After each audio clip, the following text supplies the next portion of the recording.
over the past few years, I've been opting out and morphing Thanksgiving because I realized a few years ago I hate Thanksgiving in the old way my family did it. And I was spent some time bitching about that, and finally realized that needed to be swapped around. And then my aunt, who's actually like born again Christian, I don't even know what she thinks of this stuff. She was just like, hey, well, what would it look like if you had a Thanksgiving you enjoyed? Solid question. And so when I sat down, I had to really think about it because I'd only spent years bitching about Thanksgiving. I never really thought about what it would look like to have a nice one. So when she posed the question of, well, what would it look like if I really liked it? I sat down, I was like, what would it look like? So the first thing that came to me is there would not be any Thanksgiving food. I'm the host in my family. I do all the cooking. I'm the one da-da-da-da-daing. And I was making all this food that I didn't like. So first up, it would be cooking the food that I wanted to cook. Then I identified that the whole like crazy amount of pie and dessert, it just would like get to me. I was just like, I could have probably realigned myself to be able to be cool around that much like sugar and dessert, but I didn't. What I decided to do instead was basically make a rule that if you brought dessert and it wasn't gone, you had to take it home with you. And that if you wanted and then the other one was if you wanted a particular Thanksgiving food, you best bring it because I'm not making it. So then, so that was really good. So then I also realized, well, I'm hosting it. It would be really nice if people came over earlier and then like got the hell out so that I could like have the rest of my day. So then I went from like a 1 or 2 p.m. Thanksgiving and shifted it to 11 a.m. to do more of a Thanksgiving brunch. And when I first did this, I was just so giddy with myself, you guys. So I had a big salmon and all sorts of just other food, like, I don't know, like vegan, gluten-free rice, chickpea dishes, stuff like that. And then the family would come over. People would eat everything because it wasn't like their second meal. It was the first meal. So everybody would eat everything. And then they would be gone by 1 or 2. And then there was the whole rest of the day to just relax. And then the icing on the cake was then realizing, oh, now that I'm split with my ex, she can watch my daughter and I can then go to the party at my friend's house, my friends who own restaurants. They always do this like wine thing at their house on Thanksgiving. So it was just this one simple, really powerful question that I'm saying, well, what would it look like if it was something that you would like? And I was able to craft this plan. Everybody was cool with it. Everybody jumped on board with it. And it became this really beautiful thing. So that's what I've been doing the last couple of years. Now this year, I wasn't really trying to, my mom would tell you I came to California to escape Thanksgiving. That's not entirely true. I came here because I love it here, but it's a sneaky benefit that it's just a total Thanksgiving opt-out this year.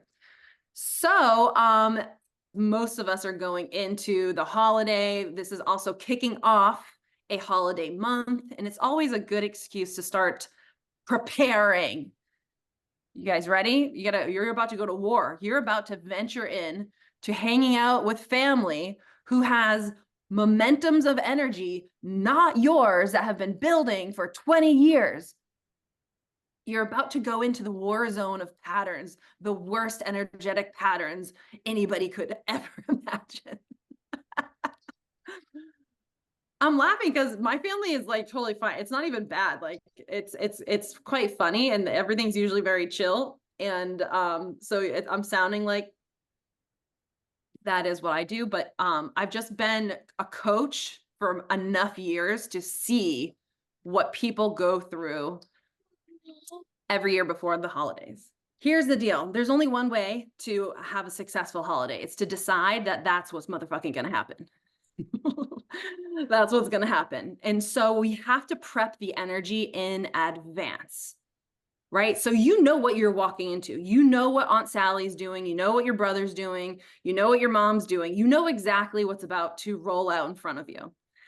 So if you join the pattern, then the dialogue that is starting is, oh boy, here we go. Or like, whatever it is you say all the time. Like this is like, I've been in such a good mood, but these people, like, they didn't get the memo. Or I can be in a good mood, but until I'm around these other people, politics this, politics that, whatever has been going on. So instead, we have to take a deep breath and say, okay, this year is going to be different. This year, I want to enjoy myself. This year, I want to be neutral. This year, I want to cruise through this. This year, I don't want to get sucked into any energy. This year, I want to stay in my own bubble. This year, I want to be an observer. This year, I'm going to play a game that nobody else is aware of. I'm going to play the game of maintaining my shit while other people are not. Or while other people are just doing their normal thing. So we need to make sure that you have time in the morning to get into this space and set this intention before showing up, before taking the phone calls. And so if you wanted to put it in the most powerful way possible, you would declare that going into these holidays, I want to maintain who I really, really am on the inside. And who I really, really am on the inside is a lover, is source energy, is chill, knows everything is okay. Which means I want to go into these days loving. I want to go into these days letting everybody around me off the hook. I want to find something to appreciate about everybody. I want to challenge my neurotransmitter pathways to laugh at things. I want to train myself and practice to not care about things. I want to set my intention. I want to be in the middle of a room that is heated and be sitting there drinking your coffee, wine, beer, tea, whatever, drinking your drink in your own little energy bubble.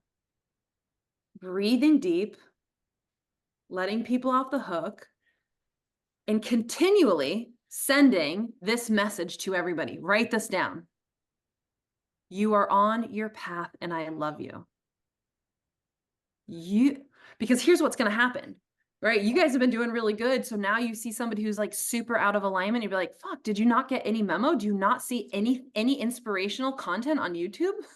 Have you not heard about being positive? Have you not heard about not bitching? Did you not realize everybody stopped watching the news in the 90s?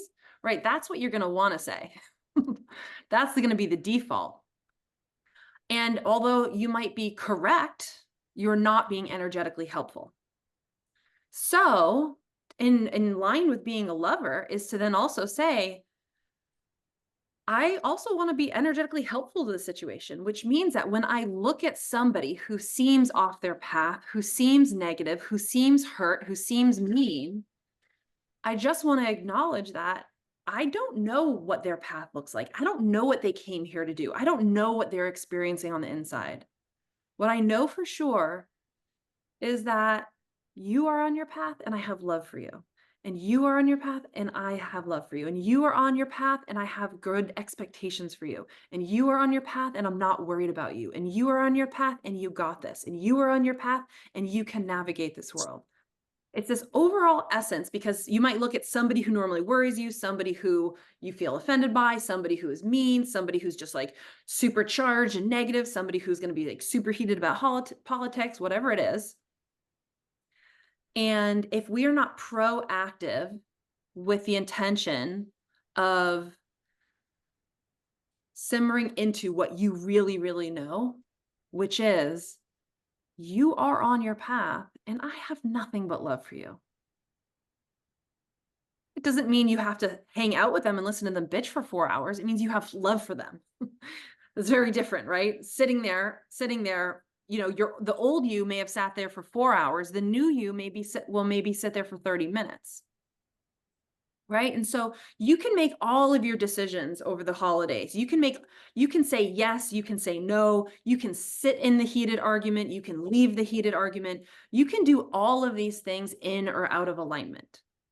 And when you are maintaining your loving vibe, the loving vibe, you can't get it wrong. Whether you stay or whether you go, what doesn't make a difference because you are in that loving vibe. So the overarching message here is that let's intend to have a nice time. Let's intend to live in our little bubbles. Let's intend to send love to people.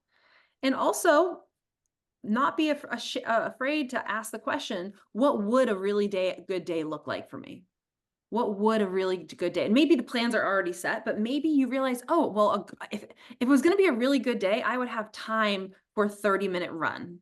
So that's the idea. That's how we prep our energy. It's got to be done in advance. We have to be ready to ask ourselves, what could a really good day look like? You might be able to add something in you love. You might be able to decrease something you don't enjoy. So giving yourself permission to ask that, setting the intention of being in your own energy bubble, getting your energy higher before you go into the event, and then practicing actively shining the light of you're on your path and I love you to people around you.